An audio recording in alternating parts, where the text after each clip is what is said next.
നല്ല അടിപൊളി തണുപ്പാണ്. 7 ഡിഗ്രി അല്ല പുറത്ത്. 6, 7 അങ്ങനെ കാണിച്ചു. ഞങ്ങൾ ട്രാമിൻ്റെ ടിക്കറ്റ് എടുത്തിട്ടുണ്ട്. ഡേ പാസ്സാണ്, ഫുൾ ഡേ പാസ്. അപ്പോൾ ഞങ്ങളിന്ന് ഫുൾ കറങ്ങാനുള്ള പ്ലാനാണ്.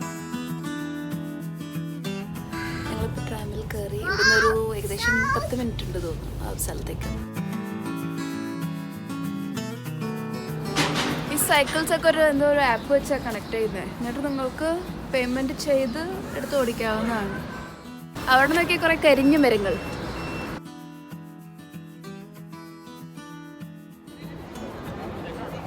ഞങ്ങൾ നിൽക്കുന്ന സ്ഥലമാണ് റോമർ.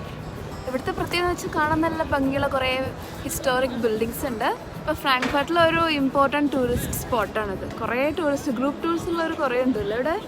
പക്ഷെ ഞങ്ങൾ യൂഷ്വലി ഗ്രൂപ്പ് ടൂർസ് എടുക്കാറില്ല. ഞങ്ങൾ തന്നെ ഓൺലൈനിൽ ബുക്ക് ചെയ്ത് ഓൺലൈനിൽ തന്നെ സെർച്ച് ചെയ്ത് ഗൂഗിൾ ചേട്ടനോട് ചോദിച്ചിട്ടൊക്കെയാണ് ഞങ്ങൾ വരാറ്. മെയിൻ തിങ് നമ്മുടെ കംഫർട്ട്. പിന്നെ കുട്ടികളായിട്ട് വരുമ്പോൾ നമുക്ക് ഫ്ലെക്സിബിൾ ആണ്. അവരുടെ മൂഡ് എപ്പോഴാണ് മാറാമെന്നറിയില്ല. സോ അതിനനുസരിച്ച് ഫ്ലെക്സിബിലിറ്റി കിട്ടാൻ വേണ്ടി തനിയെ എടുത്താൽ വരെ ചെയ്യാം. ജെഫ് എന്താ ഭയങ്കര ബലം പിടിച്ചിരിക്കണേ? ഞാൻ ബലം പിടിച്ചറിയോ? വീട്ടിൽ നിന്ന് ഇറങ്ങിയപ്പോൾ മഴയായിരുന്നു. ഞാൻ പറഞ്ഞു സൺഗ്ലാസ് ഇറക്കണ്ടാന്ന്, ചരിച്ചു. മെയിനായിട്ട് ഈ ഗ്രൂപ്പ് ടൂർ വരാണ്ടിരിക്കാൻ കാരണം എന്താണെന്ന് വെച്ചിട്ടുണ്ടെങ്കിൽ ഞങ്ങൾക്ക് ഒരിക്കൽ ഞങ്ങൾ US പോയപ്പോൾ ഗ്രൂപ്പ് ടൂർ എടുത്തിട്ടുണ്ടായിരുന്നു. അത് അവിടെ ചെന്നിട്ട് ഞങ്ങൾ എടുത്ത് പോകുന്നതും വരുന്നതൊക്കെ ഞങ്ങൾ തന്നെയാണ് പ്ലാൻ ചെയ്തത്. അവിടെ ചെന്നിട്ട് ഞങ്ങൾ ഗ്രൂപ്പ് ടൂർ എടുത്തു. എൻ്റെ പൊന്നു, ഒരു ഫുൾ വണ്ടി, അതായത് 48 സീറ്റുള്ളൊരു വണ്ടിയിൽ 46 പേരും ഈ പറഞ്ഞ ചൈനക്കാർ. ഞങ്ങൾ 2 പേര്, ഞാൻ എൻ്റെ ഭാര്യ മാത്രമേ ഇല്ല. ഭാഗ്യത്തിന് ടൂർ ഗൈഡിന് ഇംഗ്ലീഷും ചൈനീസും അറിയാവുന്നതുകൊണ്ട് നമ്മൾ വല്ലതും ചോദിച്ചു കഴിഞ്ഞാൽ അവർ വണ്ടി നിർത്തും. ഈവൻ ടോയ്ലറ്റിൽ പോകാൻ പോലും കഷ്ടമാണ്. രണ്ടാമത്തെ ട്രിപ്പ് എടുത്തപ്പോൾ കുറച്ച് ചൈനക്കാർ കിട്ടി. അതിൽ കുറച്ച് എഡ്യൂക്കേറ്റഡ് ആയിട്ട് കുറച്ച് യങ്സ്റ്റേഴ്സ് ഉണ്ടായിരുന്നു. അപ്പോൾ അവർ കുറച്ച് നന്നായിട്ട് സംസാരിച്ചും കാര്യങ്ങളൊക്കെ ചെയ്തു. അങ്ങനെ ആ ഒരു രണ്ടാമത്തെ ട്രിപ്പ്, അത് ലാസ് വെഗാസിലുള്ള ട്രിപ്പ് എൻജോയബിൾ ആയിരുന്നു. മ്യൂണിക്കിൽ നിന്ന് ഫ്രിഡ്ജ് മാഗ്നറ്റ് വാങ്ങാൻ മറന്നുപോയി. ആദ്യം തന്നെ പോയിട്ട് ഒരു ഫ്രിഡ്ജ് മാഗ്നറ്റ് വാങ്ങാനുള്ള പ്ലാനാണ്. ഷോപ്സ് ഒക്കെ ഓപ്പണായി വരുന്നുള്ളൂ. സമയം 9 മണിയായി അല്ലേ? വരുന്നുള്ളൂ. ഇവിടെ ഒരു ബ്രിഡ്ജ് ഉണ്ട്, അതിൻ്റെ അടുത്തേക്കാണ് ഞങ്ങളിപ്പോൾ പോയിക്കൊണ്ടിരിക്കുന്നത്. അപ്പം അങ്ങനെ മഴക്കാറ് കാണാനില്ല, നല്ല നീലാകാശമാണ്. ആണോ നിനക്ക് നീലാകാശം? മഴക്കാറിലേക്കാണ് കുറേശ്ശേ ഉള്ളൂ. നമ്മൾ ഇറങ്ങുമ്പോൾ എന്തൊരു മഴക്കാറായിരുന്നു. ഇപ്പോൾ നോക്കിയാൽ സൂര്യൻ പുറത്തേക്ക് വന്നു.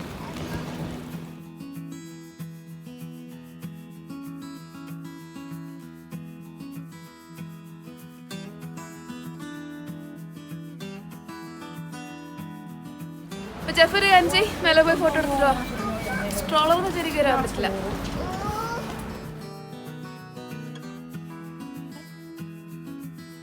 ഇവിടെ ഒരു സൈറ്റ് സീയിങ് ബോട്ട് സർവീസ് ഉണ്ട്. ഇപ്പൊ കുറെ പേര് അതിനുവേണ്ടി വെയിറ്റ് ചെയ്യുന്നുണ്ട്. പക്ഷെ നമുക്ക് ബോട്ട് വേണോ? അപ്പൊ ഞങ്ങൾ ഇങ്ങനെ ബ്രിഡ്ജിൽ കയറാൻ വന്നപ്പോൾ ഇവിടെ ഒരു സൈറ്റ് സീയിങ് ബോട്ട് ടൂറിന്റെ ഓപ്ഷൻ കണ്ടു. അപ്പോൾ ജെഫ് എന്തായാലും പോയി അതിന്റെ റേറ്റ്സ് എല്ലാം ചെക്ക് ചെയ്തിട്ട് വരുന്നുണ്ട്. ആക്ച്വലി ഇവിടെ 15 മിനിറ്റ്സിന് €9 എന്ന് എഴുതിയിട്ടുണ്ട്. മെയിൻ തിങ് ഞങ്ങൾക്ക് അറിയേണ്ടത് അതിൽ സ്ട്രോളർ കയറ്റാൻ പറ്റുമോ എന്നുള്ളതാണ്. അത് കയറ്റാൻ പറ്റില്ല, പിന്നെ ഞങ്ങൾക്ക് പോയിട്ട് കാര്യമില്ല. 2 അഡൾട്ടിന് €1980 വരുന്നത്. Kids under 2 are free. Okay. പിന്നെ 11 മണിക്കാണ് സ്റ്റാർട്ട് ചെയ്യണേ. ഇപ്പം മണി 10 മണി. നമുക്ക് 1 hour ഉണ്ട് ജസ്റ്റ് ഒന്ന് കറങ്ങാൻ. 15 മിനിറ്റ്സ് ആണ് ഇതിൻ്റെ യാത്ര. ഓക്കെ. സ്ട്രോളർ ഫ്രണ്ട്ലി ആണ്. അതിൻ്റെ ബാക്കിൽ കൂടെ ഒരു ആക്സസ് ഉണ്ട് താഴെ. അവിടെ പോയിട്ട് നമുക്ക് 15 മിനിറ്റ്സ് ഓൾമോസ്റ്റ് 1 hour കറങ്ങിയിട്ട് വരാം. അപ്പോൾ ഞങ്ങളുടെ ബോട്ട് റൈഡിന് ഇനി 1 hour ടൈം ഉണ്ട്. അപ്പോൾ അതുവരെയ്ക്ക് ഞങ്ങൾ ഇവിടെ എവിടെയെങ്കിലും ഒന്ന് ചുറ്റി കറങ്ങാം. മഴ വരുന്നുണ്ടോ? ഇപ്പിട്ട് മാനം തെളിഞ്ഞിട്ടല്ല വരണേ, മാനം കറുത്തതായിരുന്നു. എന്തായാലും നോക്കാം. നല്ലൊരു ഉണങ്ങിയ മരം. എനിക്കൊന്ന് വിന്റർ കഴിഞ്ഞാണോ എല്ലാവരും ഇങ്ങനെ ഉണങ്ങിയ മരം ഉള്ളത്. കായ നിൽക്കുന്നുണ്ട്. റാമ്പട്ടനാണത്. ആ കാണുന്ന പള്ളി കാണാൻ നല്ല ഭംഗിയുണ്ട്. അപ്പം അതിൻ്റെ ഉള്ളിലേക്ക് കയറാൻ പറ്റുമോ നോക്കാം. മഴ ഇങ്ങനെ പതുക്കെ ചാരി തുടങ്ങിയിട്ടുണ്ട്. അടിപൊളി.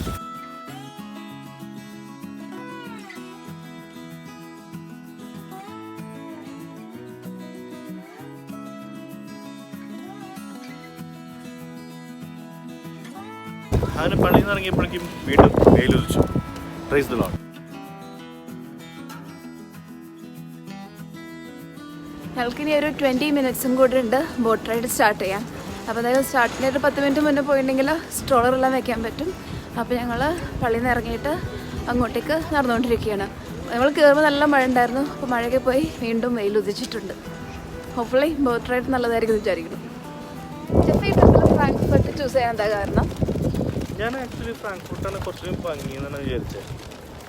കുഴപ്പമില്ല. മ്യൂണിക്കും ഇതും കുഴപ്പമില്ല. മ്യൂണിക്കാണ് കുറച്ച് എനിക്ക് ഇഷ്ടപ്പെട്ടത്. ഇവിടെ കുറച്ച് ഹിസ്റ്റോറിക്കലായിട്ട് കുറച്ച് ബിൽഡിങ്സ് ഉണ്ട് അങ്ങനെ. പക്ഷേ ഫിനാൻഷ്യൽ സെന്റർ ഇവിടെയാണ്, ബിസിനസ് സെന്റർ ഇവിടെയാണ്. ഓക്കെ, പിന്നെ ഏതോ യൂറോപ്പിലെ ലാർജസ്റ്റ് ബാങ്കോ അങ്ങനെ എന്തോ സംതിങ് ഇല്ല ഇവിടെ. കൂടുതലും ബിസിനസ് ട്രിപ്പിനുള്ള ആൾക്കാരും ഉണ്ട് ഇവിടെ. ടൂറിസ്റ്റും ഉണ്ട്. ഈ സ്ഥലത്തൊക്കെ തിരക്കുണ്ട്.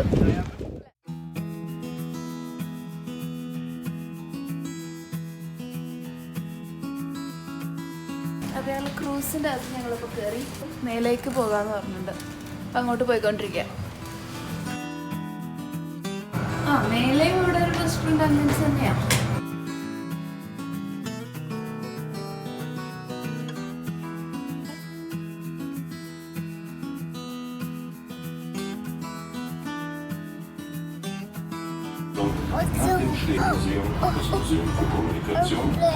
റിവർ മെയിൻ എന്നാണ് അതിൻ്റെ പേര്. അപ്പോൾ അതിൽ കൂടെ ഉള്ള ക്രൂസാണ് നമ്മളിപ്പോൾ യാത്ര ചെയ്തുകൊണ്ടിരിക്കുന്നത്. നേരത്തെ പറഞ്ഞ പോലെ അതേ റേറ്റാണ് ഇതിന് വരുന്നത്. 50 മിനിറ്റ്സ് ആണ്, 15 മിനിറ്റ്സ് ആണ് ഇത് മൊത്തം യാത്ര. ഏതൊരു ഫോട്ടോ സെൻസിറ്റീവ് ആണ്, അതുകൊണ്ടാണ് ഈ കണ്ണിങ്ങനെ ചുമി പിടിക്കണേ. അതുകൊണ്ട് വേറെ റെസ്റ്റോറൻ്റായിട്ടല്ല, ഇത് കണ്ണാട മിസ് ചെയ്തു തോന്നി. അതിൻ്റെ വിഷമം ഇപ്പോഴും ഉണ്ട്.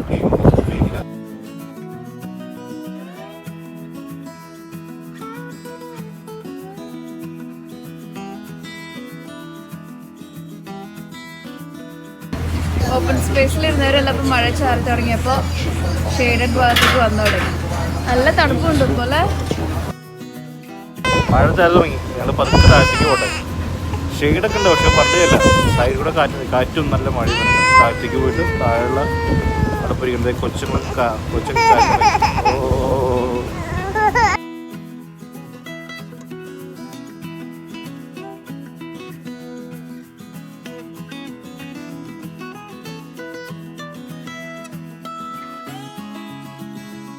അപ്പോൾ ഞങ്ങൾ ബോട്ട് റൈഡ് കഴിഞ്ഞിട്ട് ഗൂഗിൾ മാപ്സിൽ അടിച്ചു നോക്കി അടുത്ത സ്ഥലം എവിടേക്കാണ് പോകാൻ പറ്റിയതുള്ളത്. തണുപ്പ് കാരണേ നാവ് കുഴഞ്ഞു പോകണം. അപ്പോൾ മാപ്പിൽ ക്ലീൻ മാർക്കത്താൽ എന്ന് പറഞ്ഞൊരു സ്ഥലം കാണിച്ചു. അതൊരു ഫുഡ് മാർക്കറ്റ്, ഇവിടുത്തെ ഒരു പോപ്പുലർ ഫുഡ് മാർക്കറ്റാന്ന് പറഞ്ഞു. ഭാഗ്യത്തിന് അതൊരു ഇൻഡോർ ഫുഡ് മാർക്കറ്റാണ്. അപ്പോൾ ഞങ്ങളിപ്പോൾ ജസ്റ്റ് അവിടെ എത്തി അതിൻ്റെ ഉള്ളിലേക്ക് കയറാൻ പോകുന്നു. അപ്പോൾ ഞങ്ങൾ ആ മാർക്കറ്റിൻ്റെ അകത്ത് വന്നു. ഇതൊരു ലോക്കൽസൊക്കെ ഷോപ്പ് ചെയ്യുന്നൊരു ഫുഡ് മാർക്കറ്റ് പോലെയുണ്ട്. അതായത് താഴത്തെ അണ്ടർഗ്രൗണ്ടിൽ ഫിഷ് മാർക്കറ്റ് ഉണ്ട്. പിന്നെ ഇവിടെ മീറ്റിൻ്റെ ക്യാൻഡീസ്, കേക്ക്സ്, പിന്നെ ബ്രെഡ് ഐറ്റംസ്, അങ്ങനത്തെ ഒരു ലോക്കൽ ഫുഡ് മാർക്കറ്റ്. നല്ലൊരു ആംബിയൻസ് ആണ്. ഞങ്ങൾ ജസ്റ്റ് കയറിയിട്ടുള്ള സംഭവം എന്തൊക്കെയുള്ളതെന്ന് നോക്കി നോക്കാം. ഫ്രാങ്ക്ഫർട്ടിലൊരു പോപ്പുലർ ഫുഡ് ഐറ്റം എന്ന് പറഞ്ഞാൽ സോസേജാണ്. പല ടൈപ്പിലുള്ള സോസേജുകൾ ഇപ്പോൾ ഇവിടെ തന്നെ ഡിസ്പ്ലേ ചെയ്ത് വെച്ചിട്ട് കണ്ടില്ലേ, എല്ലാം സോസേജാണ്. ഇതും ഒരു ടൈപ്പ് മീറ്റാണ്.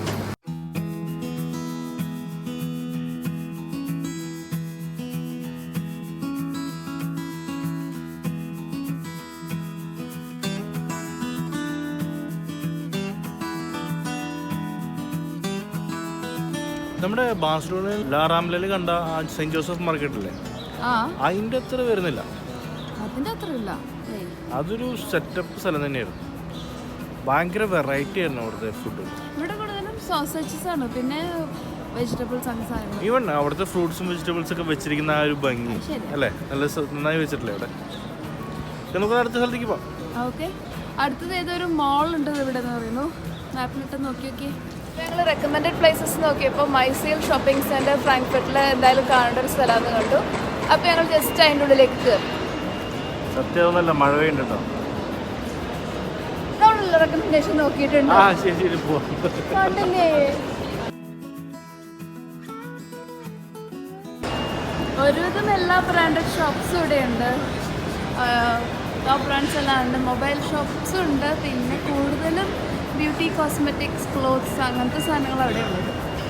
നല്ല തിരക്കും ഉണ്ട്. ഇപ്പോൾ ഫുഡ് കോർട്ട് അന്വേഷിച്ചു കൊടുക്കാം നമുക്ക്. പുറത്തിറങ്ങിയപ്പോൾ വീണ്ടും അടിപൊളി. ഈ മോളുടെ പുറത്തുള്ള സ്ഥലം നല്ല ഭംഗിയുണ്ട്. കുറേ ഷോപ്സും നടുവിലൊരു വാക്കിംഗ് സ്ട്രീറ്റ് പോലെ. കുറച്ച് ഫുഡിൻ്റെ ഷോപ്സും കാണാനുണ്ട്. ജെഫ്രേ, അടുത്ത ഫുഡിന് വേണ്ടിയുള്ളൊരു പ്രയാണമാണ്. ഈ കരിഞ്ഞ മരങ്ങളെല്ലാം അവിടെ ഉണ്ടല്ലോ അല്ലേ? ഇത് എന്തെങ്കിലും ഉണ്ടോ അതിന് സ്പെഷ്യാലിറ്റി? പാലമരമാണോ? അല്ല, ഞങ്ങൾ 2 ഷോപ്സ് കണ്ടു. ഒരെണ്ണം തായ് എക്സ്പ്രസ്, ഒരെണ്ണം ദ ഇസ്താൻബുൾ. ഇതിൽ പോകണം. ഇസ്താൻബുൾ പോവാം. ഓക്കെ, ഗ്രില്ല് കഴിക്കാനുള്ള പാചകം അല്ലേ? ഇവിടെ അന്നപ്പോൾ ഗ്രില്ല് കഴിച്ചോണ്ടിരിക്കുകയാണല്ലോ. ഇതാണ് തായ് എക്സ്പ്രസ്. അതിന് തൊട്ടടുത്ത് തന്നെ ഇസ്താൻബുളും ഉണ്ട്. ഞങ്ങൾ ഇസ്താൻബുളിലേക്ക് കയറാൻ പോകും.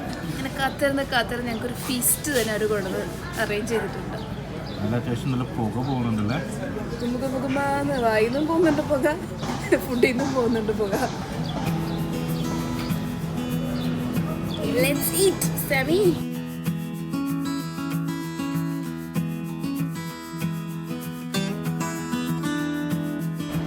അപ്പോൾ ഫ്രാങ്ക്ഫർട്ടിൽ ഒരു 1 ഡേ കാണാനുള്ളതേ ഉള്ളൂ. എസ്പെഷ്യലി ഫാമിലി ആയിട്ട് വരുമ്പോൾ 1 ഡേ മാക്സിമം. അത്രേ ഉള്ളൂ. മെയിനായിട്ട് ഇവിടെ വരാൻ ചെയ്യാൻ കാരണം എന്ന് വെച്ചിട്ടുണ്ടെങ്കിൽ മ്യൂണിക് ടു ആംസ്റ്റർഡാം പോകുന്ന വഴിക്ക് ഞങ്ങളോട് ഒരു സ്റ്റോപ്പ് ഓവർ പോലെ എടുത്ത 1 ഡേ ഫ്രാങ്ക്ഫർട്ട് കണ്ടിരിക്കാമെന്ന് വിചാരിച്ചു. നല്ലൊരു ഫിനാൻഷ്യൽ സിറ്റിയാണ്, അതുപോലെ തന്നെ ചെറിയൊരു ടൂറിസ്റ്റ് ലൊക്കേഷൻ കൂടിയാണ്. പിന്നെ അത്യാവശ്യം നല്ല തണുപ്പുണ്ട്, എന്താ പറയുക, നല്ല മഴയും ഒക്കെ, നല്ല ഒരു വ്യത്യാസമായുള്ള കാലാവസ്ഥയൊക്കെ ആയിട്ട് ഞങ്ങൾ അനുഭവിച്ചു. അപ്പോൾ അടുത്ത വ്ളോഗ് ആംസ്റ്റർഡാം വെച്ചിട്ടായിരിക്കും. സോ ലുബ്ന, ജെഫിൻ, വിയാത്തി, കാക്കശ്ശേരീസ്.